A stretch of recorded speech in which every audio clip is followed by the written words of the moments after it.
Welcome to Evolve Your Blueprint, where we explore the concept of evolving and discuss our journey as individuals from diverse cultural backgrounds. Our mission is to bring real conversations, relate through storytelling, and empower you to evolve with us. Let's evolve together. Hi everyone, welcome back to Evolve Your Blueprint. We're so excited to have you all join us again today. If you haven't subscribed to our channel, we encourage you to do so. Today, we're so excited to talk about relationships. We had such a great time this last month celebrating Brandon's wedding. We'll talk a little bit about that, but in doing that, we all had conversations. What about if we talk about relationships? So today we're going to talk about 5 different types of relationships that are romantic relationships, professional, familial, friendships, and the most important one, your relationship with yourself. So tune in. So with regards to just relationships in general, I can start by saying that with me going into entrepreneurship and going from school-based mental health to my private practice, right? That evolution of myself, I would have not met you guys and have the relationship and friendship that I have with you guys. So professional relationship, I think, really adds to the evolution and where we're at. Yeah. So. Yeah, it really does. And I mean, because of that, Yeah. we all got to go to a really cool wedding on Saturday. Yes, we did. It was so much fun, Yes. It was so much fun hanging out with you guys at the wedding. Again, Brandon, thanks for the invite. It was really cool. I hadn't danced. My wife and I were talking about that. We haven't danced like that in such a long time. So I'm like, oh, that was so nice. It was so nice just being there. Obviously, witnessing, your celebration was amazing. And getting to know all of you, obviously in a different capacity, which is really cool, and seeing other work colleagues there as well, and obviously friendships, and I think just reflecting on that wedding, which is beautiful, especially here on the topic of relationships and how they have evolved. Yeah. I mean, a couple of years ago, right, we were all colleagues, but simply that colleagues, and I think now we're really entering much more.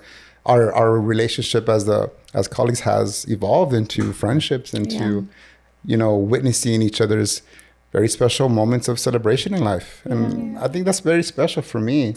So I just want to say thank you, and I'm excited about this podcast today. Yes. Thank you for having us. Definitely. I think I had a lot of fun, and I loved being part of that.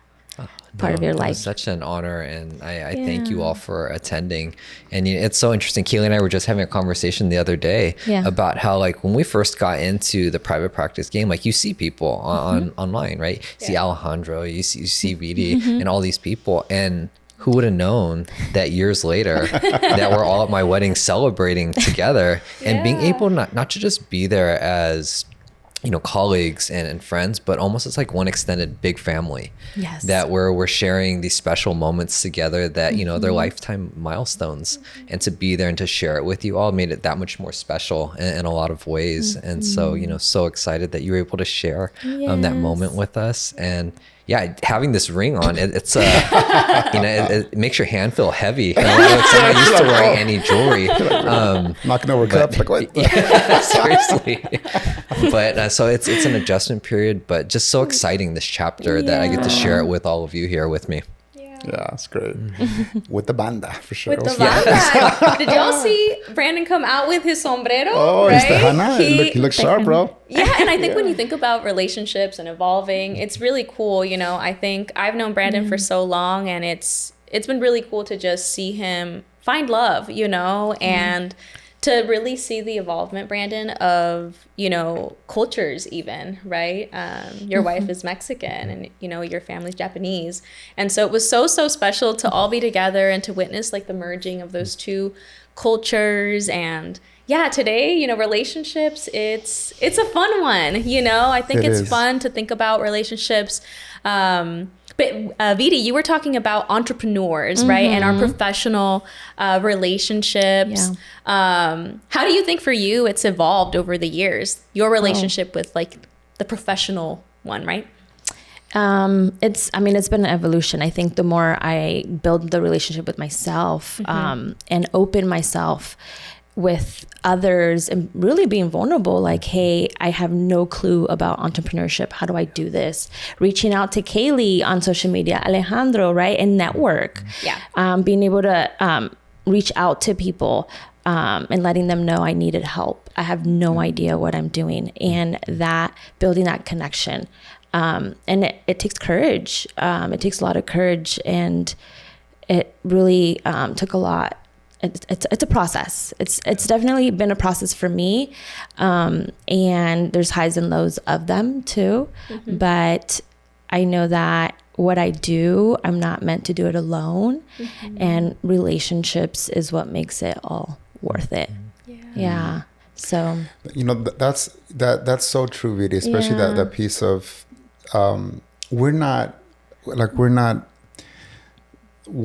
we don't live alone, right? I mean, sure, we may not have maybe a partner, or we may not necessarily be in that, romantic capacity there yet, perhaps. But in general, we're just not meant to really exist alone. And do life alone. And do life alone, right? And I think that's why this topic is, I think, so relevant for everything. I mean, if we put our clinical hat on, which you're going to hear a lot about it in this podcast, right? It's like, I think what is, when we experience, let's say, trauma, right? The adaptation of trauma comes out in relationships, comes out in dynamics, comes out in our attachment styles. So much of like who we are comes out in relationships. So even if we don't even know part of ourselves, right? When we start getting close to people, romantic, familial, all of that stuff then starts to come out as patterns. And it's a great kind of mirror for ourselves too. Like, why does this person just activate the F out of me? Why am I just around this person? I just feel more, irritable or upset or whatever. But it's that relationship piece that teaches us a lot about ourselves. I think that's why, addressing all of those domains, I think it's super valuable. Yes. I had a supervisor once tell me that phrase of life is not to be done alone. And that stayed with me. And I think about it in different areas of my life. But yes, with romantic relationships, I'm the single one in the pod. What's up? So as I put myself out there, right, I start to even notice patterns within myself. And it's about getting real with yourself, because I'm the common denominator here, right? So it's also important to see what is this person mirroring to me that I still need to process.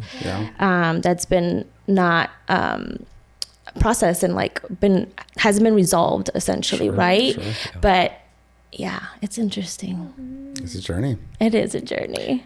I think to kind of play off of what Alejandro and what you said as well, Vidi, that like we're never alone in this process. And then as you're dating, Vidi, like you got your brother and your brother's here, your sister here, like to back you up and to like check out all these different things. Having that community, is so important, because life can feel lonely at times. Yes. And it can feel so overwhelming, but to know that like you have, like I say, Ohana, like your family around you, it makes life that much more special. Yes. And thank you for saying the brothers and the sisters, because I truly do see you guys as my big brothers and my sister as well. And I mean, Kaylee knows about my dating life. But whenever I'm feeling like, I don't know what to do, or I need clarity, right? It's important to reach out to someone that you trust and just reflect on it. Relationship, friendship, Absolutely. Friendships. And then we have our family, right? Yeah. Our family, how complicated those relationships can be, right? I mean, there's those phrases, right? Blood is thicker than water, your family, it's like, and then inevitably, because it's relationships, we will have those barriers. We will have those relationship dynamics come out with our family, with our parents, our siblings, our extended family. Those can get very tricky to navigate, right? Especially like if you come from larger, if maybe your culture represents a larger kind of community context there, it can be layered for sure. And it's hard to navigate that, especially navigating that alone. That is tricky. It is super tricky. You know, with when we talk about our family, we talk about boundaries. We talk about, and again, like we talked in the previous podcast, how that can sometimes come off a little aggressive or a little kind of, you know, cold. And at the same time, without any type of boundary, right? It's going to be difficult to maintain a relationship, especially with family, where maybe you're not feeling like you're being honored, or you're not feeling like perhaps you're being, what you're putting in is being reciprocated back. That can be just so many dynamics come up with family, and I'm sure, you know, especially now that the holidays are coming up.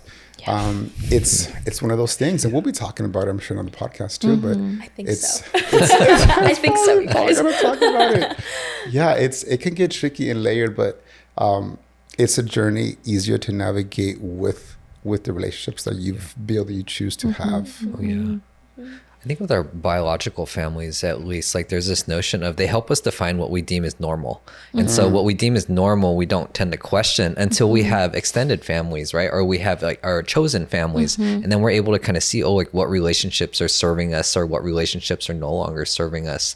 But at least for myself, like what I saw within my household was what I thought was normal and what I were to strive for. Not until I start meeting other people and forming other relationships that I start to see like, oh, like maybe that's not the most healthy way of doing something or whatnot.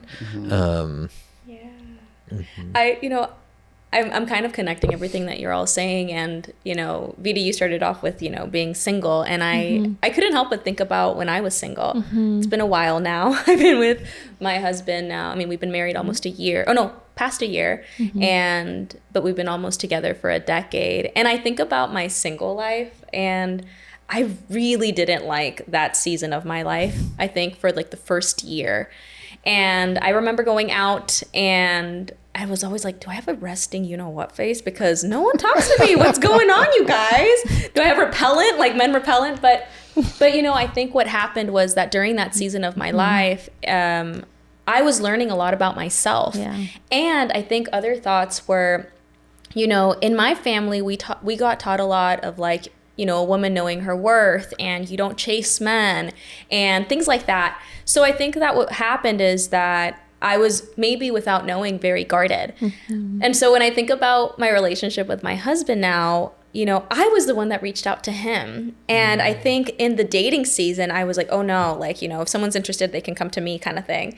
And it was different with him. You know, I reached out to him. I asked like, hey, do you want to hang out kind of thing? And it was a game changer. But I think, you know, how I connect that to even families, it's also ideas of like what's normal, what's not normal, what demonstrates respect for yourself, even like with gender, right? And I think that was the most empowering move I made, you know, because then I got married to this man, you know? So figuring out like in what ways do we want to keep, you know, some of the things that we learn, because there are our foundation, but what are some of the things that we want to evolve, because maybe sometimes that's not working. The messages, right? The messages that we grew up with, the messages that we learned at a very young age, on maybe they're implicit messages, right?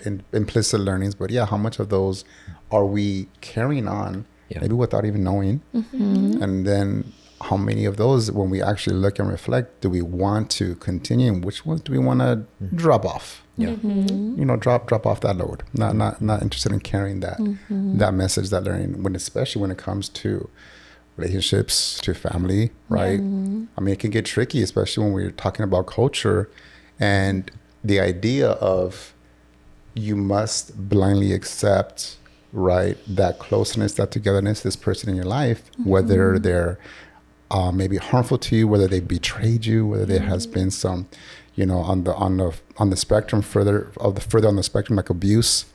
It can be very tricky and layered, right? So many things can kind of come up inside, but if that's the message that you grew up with, that no matter what, you must align with that, that can be very compromising for our internal self. Oh yeah.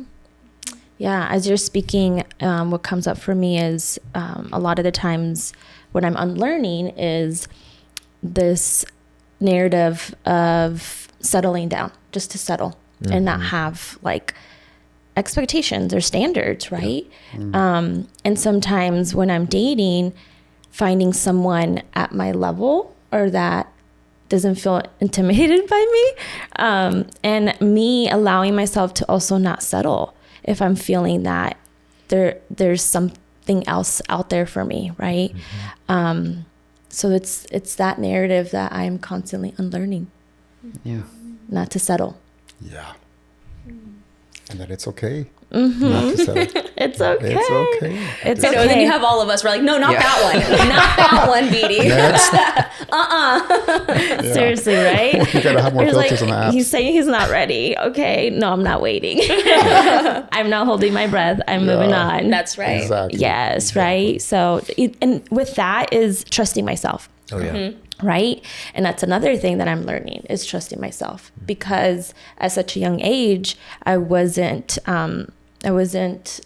told, or I didn't learn to trust myself, to trust my intuition, and within that, I don't listen to myself.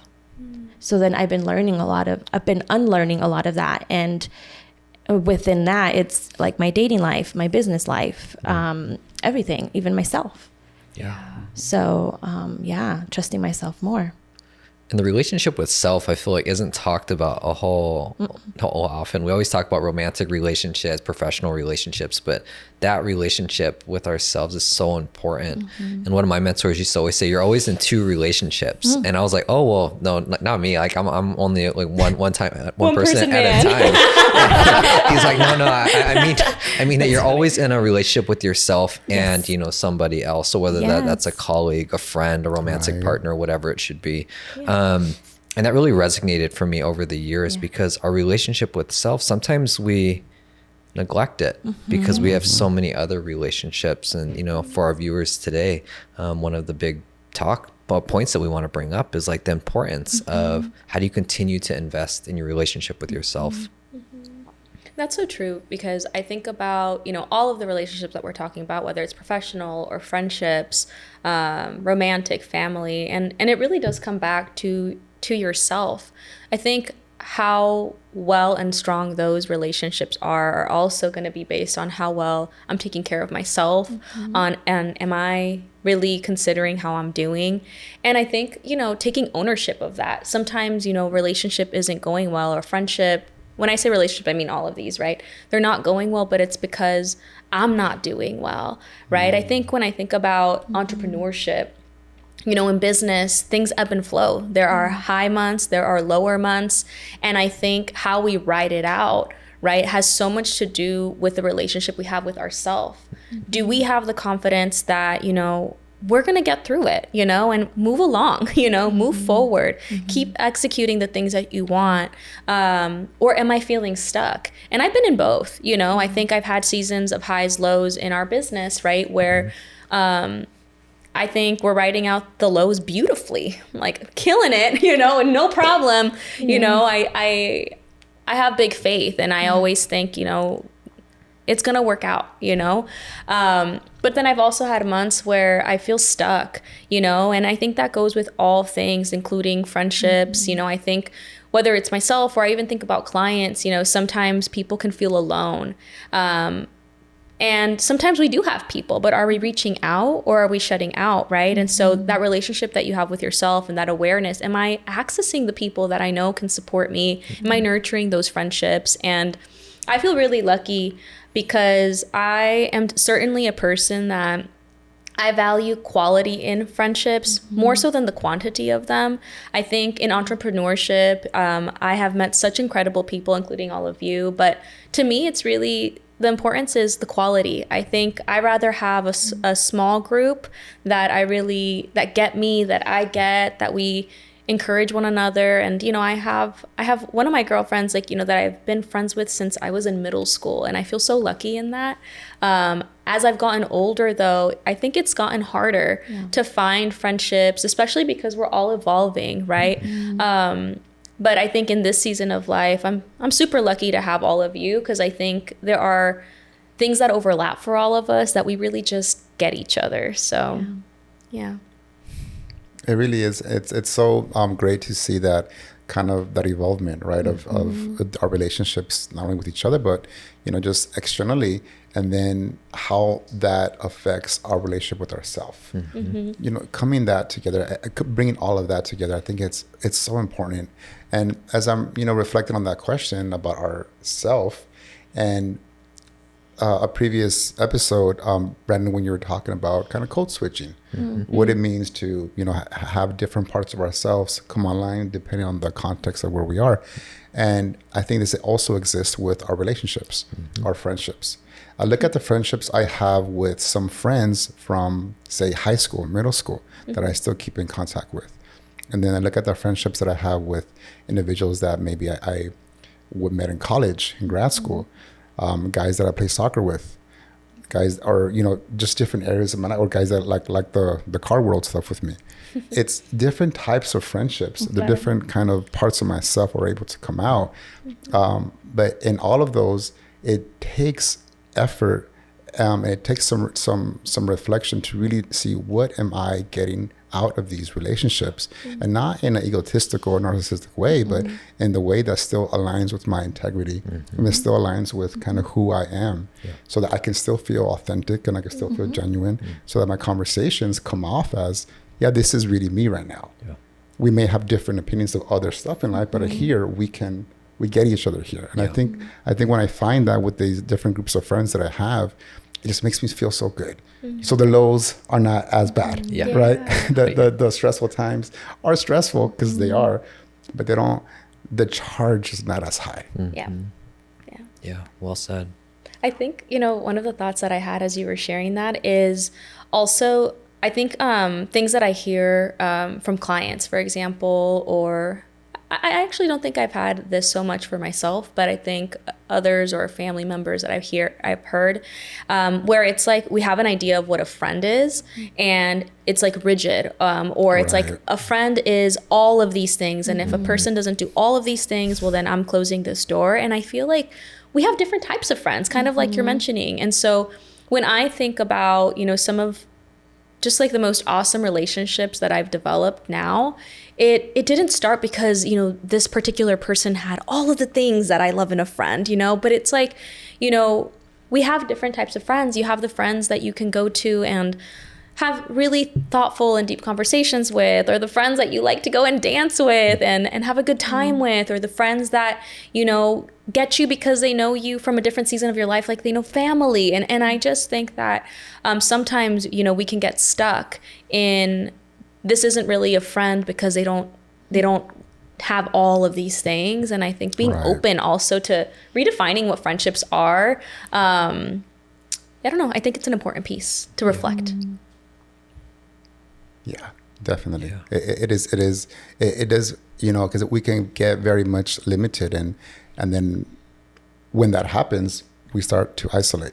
I think the natural consequence of having that kind of just very rigid kind of outlook, it does lead to some natural drifting away, some natural isolating, and, you know, long term, obviously that can be, you know, that can be very dangerous. That can leave many, that can bring up other situations where things get more complicated very fast. And I also think of, as you were talking, Alejandro, this natural state of just outgrowing each other, you know, and that's part of life too. And it's a natural part of transition.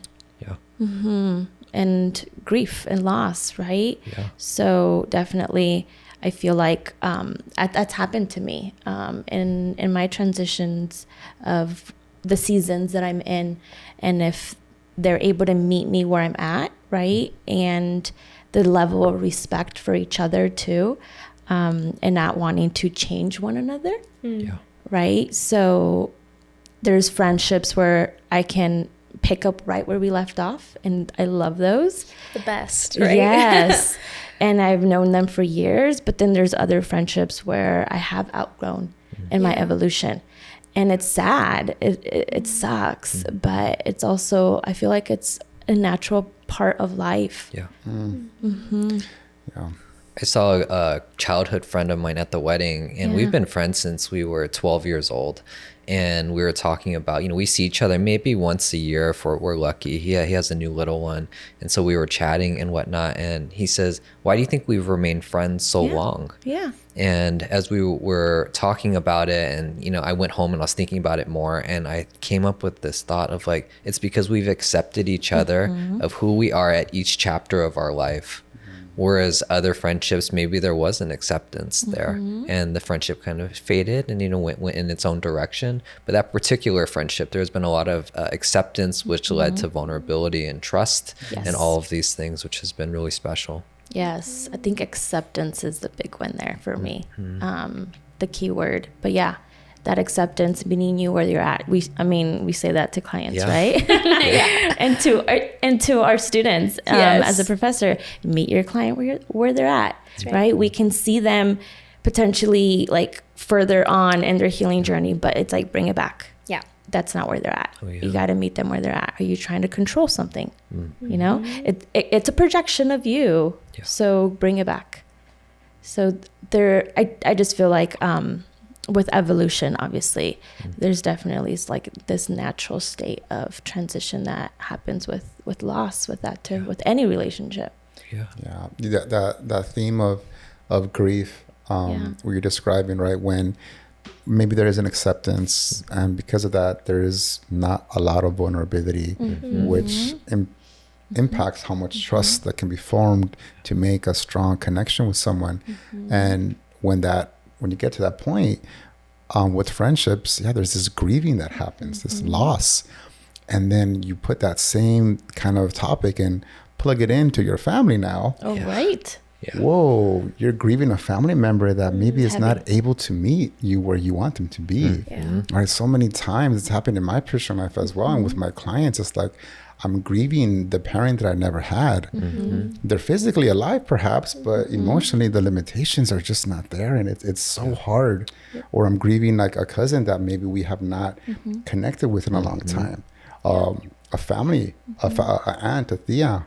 I think that those layers of, when you're talking about relationships, the other side of that, right? How do we deal with that grief? We may be grieving for years and not even knowing this is where I'm feeling this grief. Right. That's hard. Yeah. That's a hard reality to kind of come to, that acceptance piece of, if there isn't that acceptance, we're kind of caught in this like limbo state, and that can be very, very hard, especially with, holidays around the corner. That becomes more visible. That piece, like when we don't have the acceptance of others,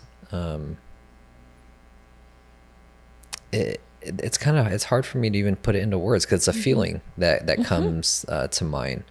And as we navigate it with clients, I think that what makes us all great clinicians is that we've all experienced it in our own lives, and so we can empathize to a different level.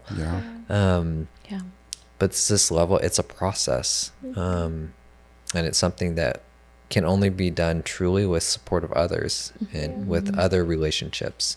But it's like, as Alejandra said, like when we isolate and we choose not, we halt ourselves at that point in time. One of the questions that I had as you all were sharing was, how do you know? How do you know when there's not an alignment? And I think you're mentioning it as a feeling. I think of it as like, when I feel like I can't share my wins, or I can't share the good things that are happening, and trust that someone's going to be excited. Because I think with my friends, I want to celebrate you, I want to be so excited. I want you to win, and so I think of like, when you don't feel like you can share, like, hey, this is going so well for me, that comes to mind. Or when you have an idea or a dream and you feel embarrassed to share it. It's almost like you can't just share your heart and your ideas, right? You don't feel accepted in that way. That pops up for me in knowing like, oh, wait, what, this isn't, or why am I not really sharing about this really cool thing that we're doing? Why do I feel the need to hold back? So you called it a feeling. I think that's kind of what I observe. What about all of you? That's such a great way to ask. That's such a great question to ask. How do you know when you're outgrowing relationships? Yeah. How do you know when you're evolving from this relationship? And maybe you're at that kind of what is that, fork in the road? Like Is the that how you call it? crossroads. Crossroads. I don't know. Yeah, my ESL's kicking in. But yeah, it's like how does it? Where do you go, right? Yeah. Like, do you compromise parts of yourself to force this relationship to work? Because maybe some messages that I'm carrying from generations back that I need to have this relationship, or do I kind of honor myself in some way and slowly then start to grieve? But how do I get to that fork? Yeah. You know, it's a very great reflective question. I'm just thinking about it. And for me, I think a lot of it is when I don't feel like I'm being heard, when I don't feel like I'm being attuned to, if you will. Yeah. And that's a tricky thing, right? But okay, if I'm with my friends, even family members, and like, it's always me asking the questions, or it's always me listening, and I'm not really being like, do you want to know? When of course, it's my responsibility to share. All for of sure. our faces were Right? like, Yeah. Like, do you really want to know about this yeah. podcast that I'm doing with these lovely people here? See. Like, you know, so it's like stuff like that where I'm like, is this being reciprocated back to me? And I think I've gotten later now in my adult life now, I think I've gotten better at making those kind of checks inside. Like, am I being heard? Am I being seen here with this person? Am I reciprocating back as well? My responsibility, right, to reciprocate that back. And if those aren't getting kind of checked, I'm getting better little by little at maybe this is somebody I'm not going to invest a lot of my time with, or a lot of my kind of my soul, if you will, with, right? Like, not gonna happen. Yeah. It's interesting. You guys all described something that I did With with regards to a friendship. I knew it with a feeling. I was checking in with myself and really just listening to myself. I went on like a breakfast date, and nothing was asked about me, and everything was about her. And I was like, okay, noted, right? And then Kaylee, what was yours again that you said? I said, like, you don't feel like you can be excited about the positive things that are happening in your life, like the wins. So like, I there want to was celebrate too. Yeah, you know? right. So there was a lot happening in my life at that point that it wasn't encouraged. It wasn't. She didn't go to an event. It was really interesting, but I did everything that you guys explained, and I communicated it. Ooh, You did. I did. Grown-up status right there. Yeah. Which is a Yes. different question, right? Like, when I you communicated it. observe that, do you address it? I did. Or do you just kind of, I did. bueno, cada quien, right? So we met up and we talked, and this is how I'm feeling. This is where our friendship's going. Are you feeling the same way? Like, we communicated it. You go, girl. Yeah. Y qué tal?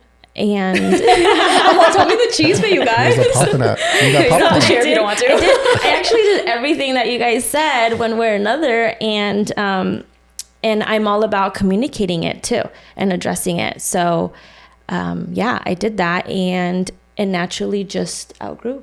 And I don't know in the future if we'll ever link up again and have a friendship, but right now it is what it is, you know, and we're just leaving it as is. Yeah.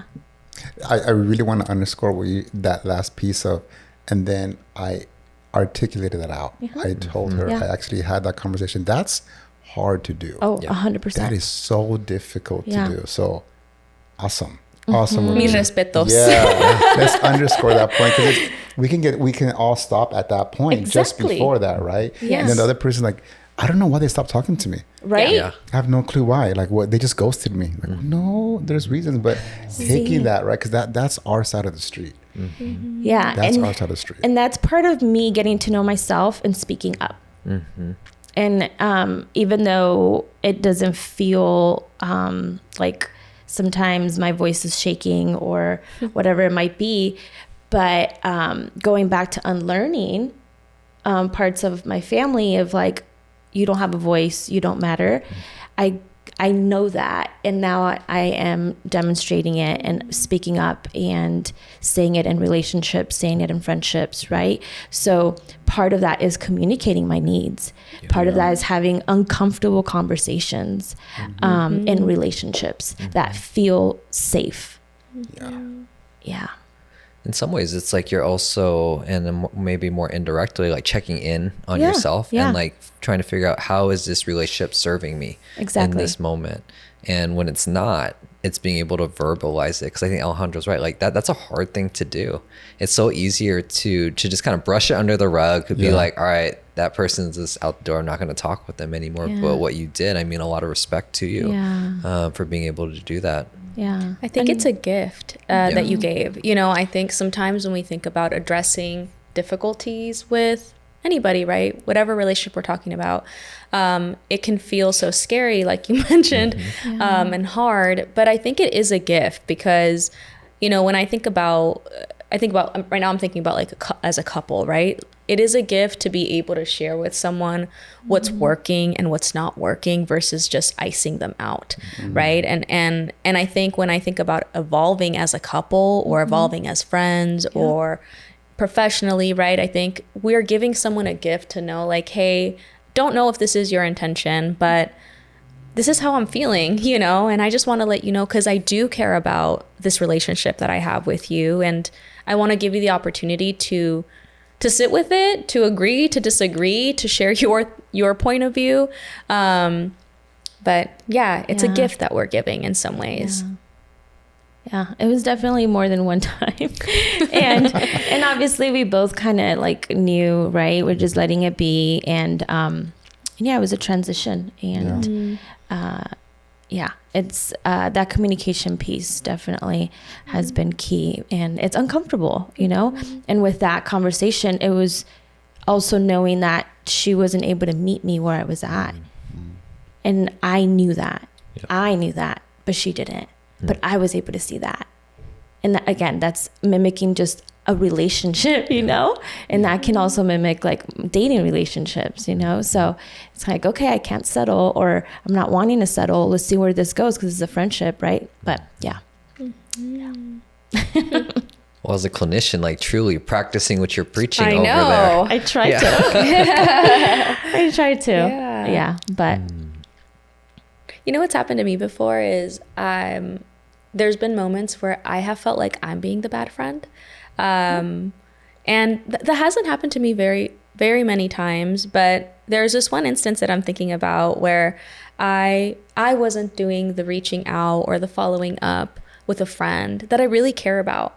And it was less about that friendship and more about the season of my life that I was in. It was like during like wedding planning season and just started business, and I was having a hard time reaching out to a friend to apologize, because at that time I thought, but I'm not going to be able to change my behavior because I remain busy. I still don't have time to hang out. And it was almost like I was keeping myself in this like stuck cage of like, I'm not allowed to even I'm not allowed to apologize if it's not a behavior I can change. And that kept me there for so long, until eventually I was like, you know what? I mean, maybe I'll just say that. I'll say, I'm so sorry, you know, that I haven't been able to reach out. And part of it is I knew that my behavior wasn't going to change because I'm so busy right now. And that was really hard for me, because I think I always have considered myself a good friend. But yeah, I don't know. I don't know if any of you have ever had the experience of also feeling like, dang, la regué. Like it was me. Like I'm not being awesome right now too. Oh my God. Yeah. Yep. Yep. Oh my God. Yeah. You know, and that's the thing. It's hard to, it's difficult, right? To look at ourselves, especially when we have, so many, let's call them external things happening in our life, right? They're important to us. They're meaningful to us. It's difficult. It's difficult to kind of say, oh, that's right. Am I not kind of reciprocating back in this relationship what I'm receiving? It's hard. It's difficult to kind of come to that, the realization, and awesome that in this case, maybe a friend or maybe a family member, maybe is able to directly tell you that. That's like a gift. Absolutely. And it's difficult to accept that, and also check in with ourselves. What is going on with me that I can't get to that point? I'm feeling stuck. I'm feeling stressed. Other things happening in my life, but Yeah, I would say that. More than one time, I would say that would be me.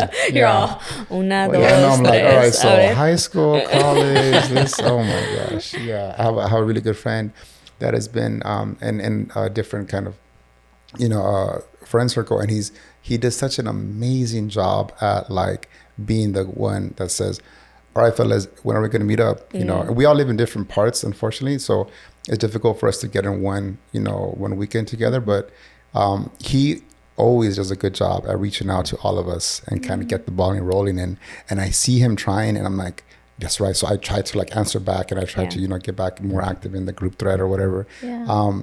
I really admire him for doing that. And I also recognize that on his end, that must be tiresome for him. I mean, it's very tiresome for him to keep doing that. So I'm doing what I can to reciprocate some of that as well. Seasons of my life, I may be more available than others, unfortunately, which is nothing to do with his efforts or how much I even care about him. Yeah. But it is difficult. Mm-hmm. Well, I'm kind of curious about couples. Ooh. Yeah. Well, you want to know, girl. I mean, as a couple, what are some strategies? Obviously, how do you evolve as a couple? Such good ones. Well, my wife and I are going to be coming up on 10 years next year. So we're 9 years next month. Check you out. Amazing. 10 years of being married, which is, time has just flown, right? I don't know, something that we always did, even when we first got married. And there's seasons of our marriage where it kind of goes in and out. But as something as it may sound silly, y'all, but like having a weekly date night. Yes. We have a weekly date night where we made sure to either go out to eat, usually, it's just easier, or do something at home, but usually we go out to eat. And we intentionally try to just connect, right? Connect, and not only just the typical of going through your day, or how was your day today, which is very, I think, helpful. But it gives us, more than anything, it schedules in a time to whatever we're doing. Wednesday nights, we're going to be going out to dinner. And it doesn't have to be nowhere like super fancy or super whatever, right? It could just be the diner down the street. But it starts from there, and then that gives us an opportunity. That gives us like a space. Then it's up to us individually, right, to put in that kind of a reciprocated effort from each other.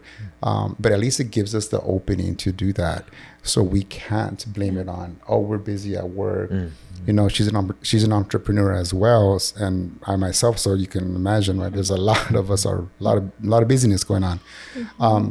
But it gives us the opportunity to then make the decision to do something with that. Something as simple as a date night can be silly, it can be fun, but then we have to actually walk in and do the work. As a therapist, I recommend that a lot to my couples or to women and men in doing that weekly check-in with their partner. Yeah.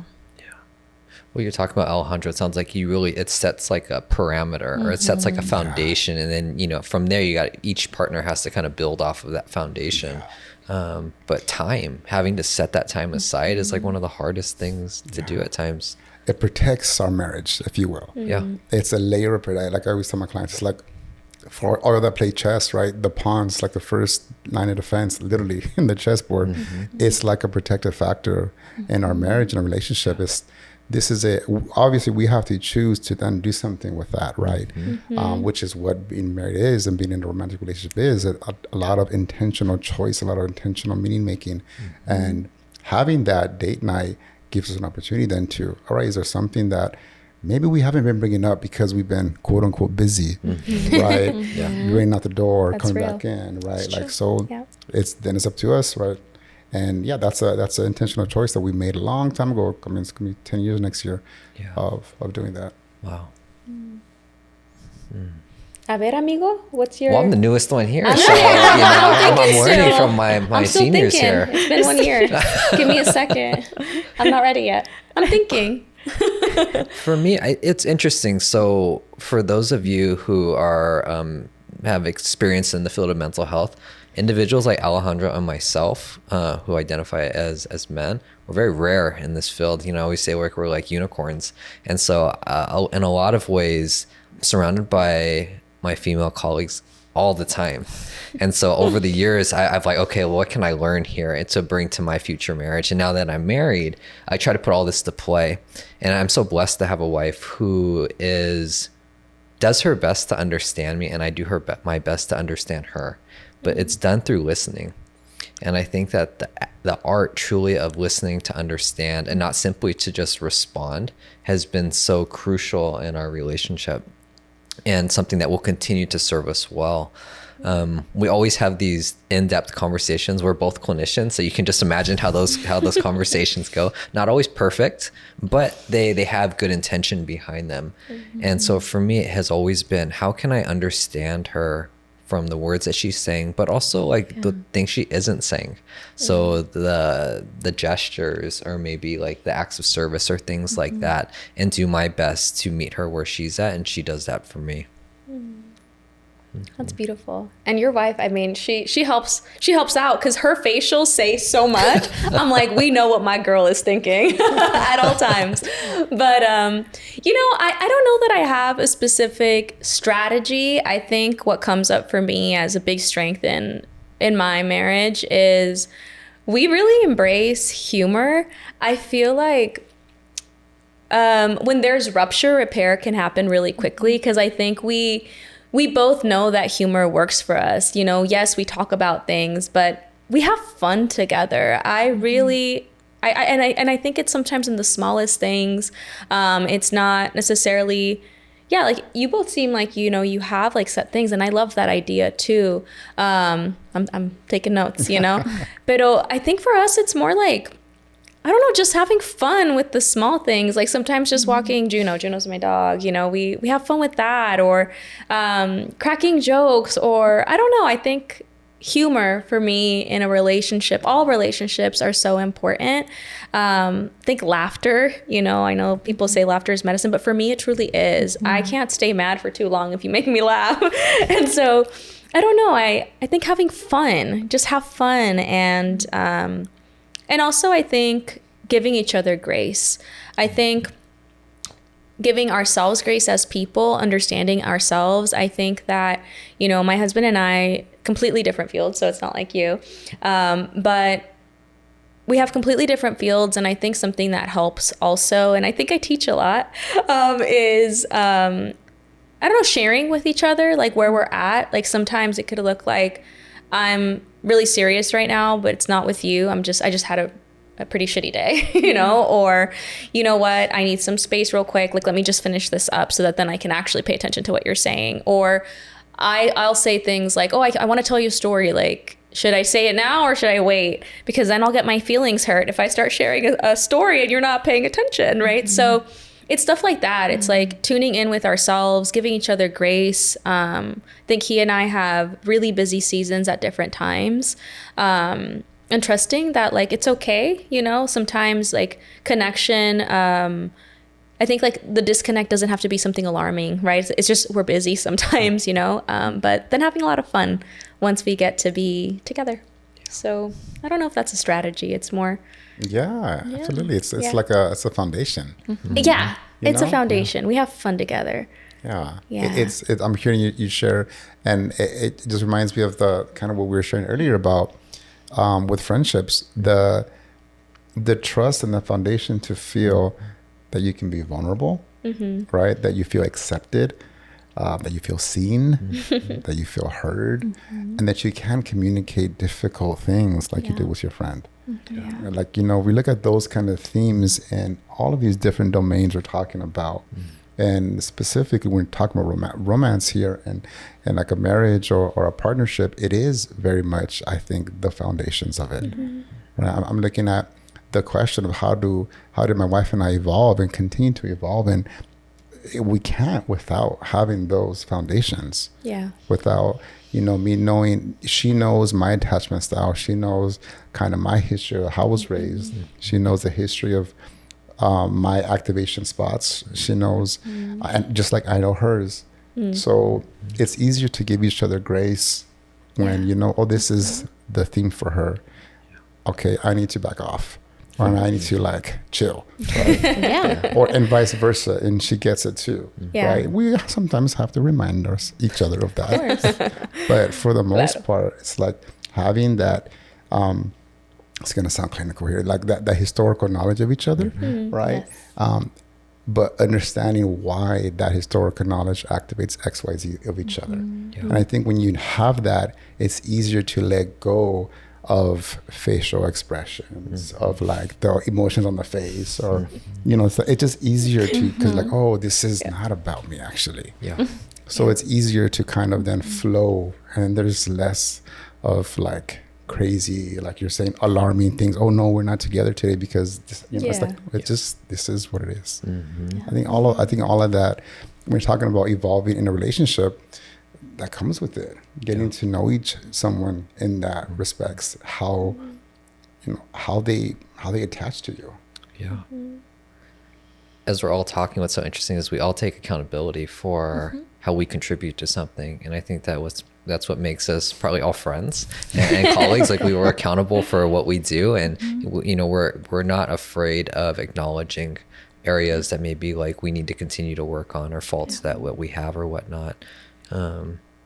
But we're not perfect, you know, as Alejandro was saying, like sometimes like, oh, certain things we have to call out, oh, maybe you could do this a little better, whatever it should be.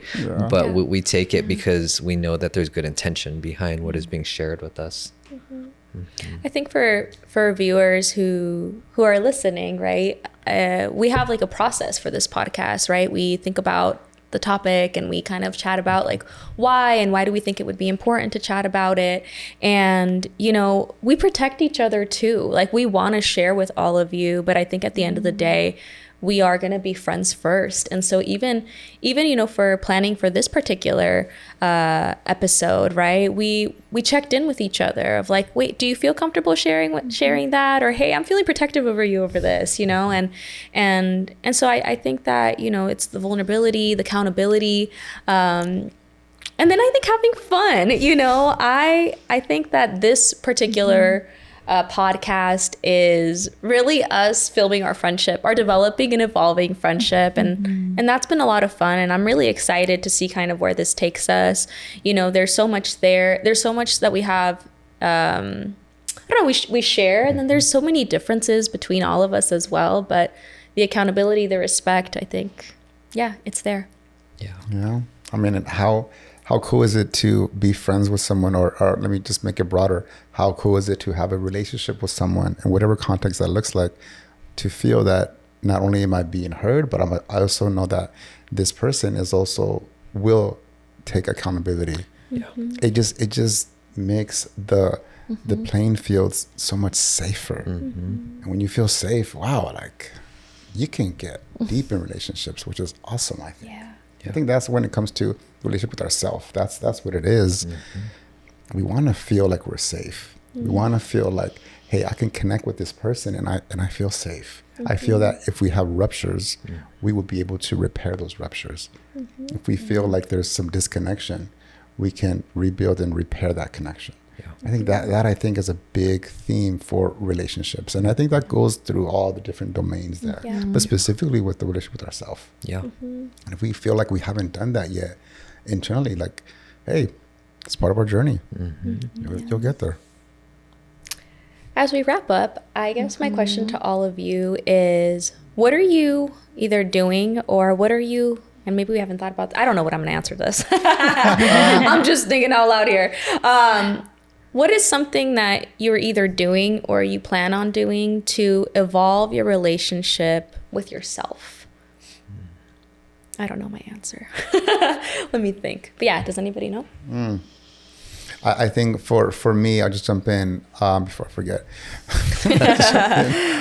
So on the first pod, we were talking about my hesitation to do this podcast, right? And you know, it just wasn't really in my identity, if you will. Ooh, taking it back there. But I think to evolving with myself is that, and it sounds going to sound so cliche, so forgive me, but like really doing things that I didn't necessarily imagine myself doing, see myself doing, want to do, and this podcast is an example of that, because you talk to people that know me, and it takes me a long time for me to build trust with people, to go kind of deeper than the superficial, how's the weather outside, right? So it is definitely something that's difficult for me to do. It's not my instinctual thing. So in doing things that are very uncomfortable and that make me feel fear, worry, concern, anxiety, those are things that I think I'm trying to push myself further into do it. It took me forever to do my private practice, because I was like, no, this is safe. I'm gonna, I'm working, have this great job here. I don't want, but like, eventually I got there. I got a lot of help from my wife, hey, do it, But so doing things that very much, like, I feel fear. When I notice that fear, I've gotten a little better at identifying, is this fear that's like, where does this fear from? Like, whose fear is this? Where does this fear come? How old is this fear, if you will? And sometimes that does help me unblend a little to figure out, this is actually not as scary as maybe I'm imagining it is. So that's something that I'm trying to get better at.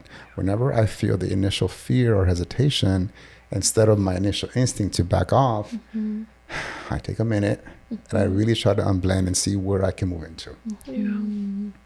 I love that. For me, it would have to be patience.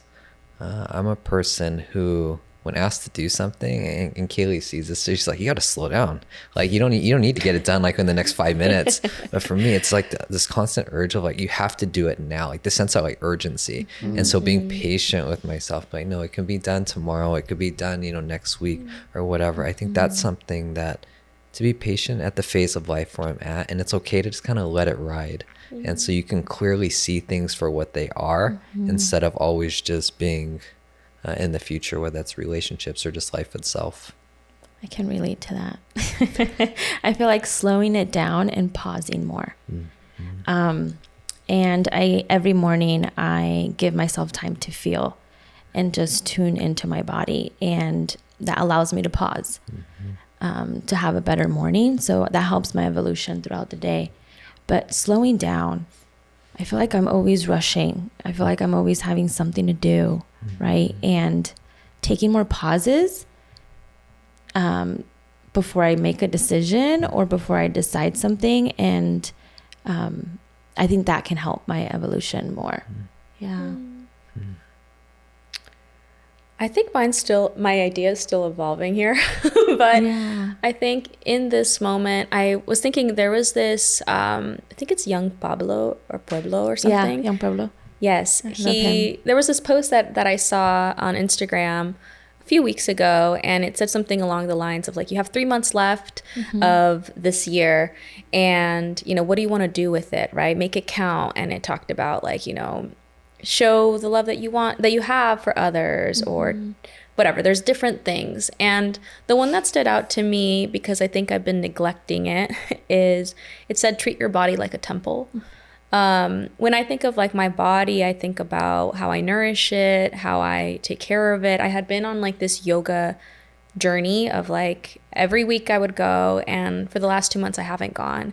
So I really want to, I think, take care of me, because I think I've been so busy lately, and I think I lose track of just how am I really doing. And I think it requires me to come back to self, because I think to further nurture all of the other relationships that I have and that I want to sustain, I think it starts with me, as we said. And I think body sometimes is the most tangible way, movement, meditation, journaling, things like that. So that's what I'm going to do. But for all of the listeners, think about it, right? What are you going to do to evolve your relationship, whether that is your relationship as a professional, as a family member, your romantic ones, whether you have a partner or not, right?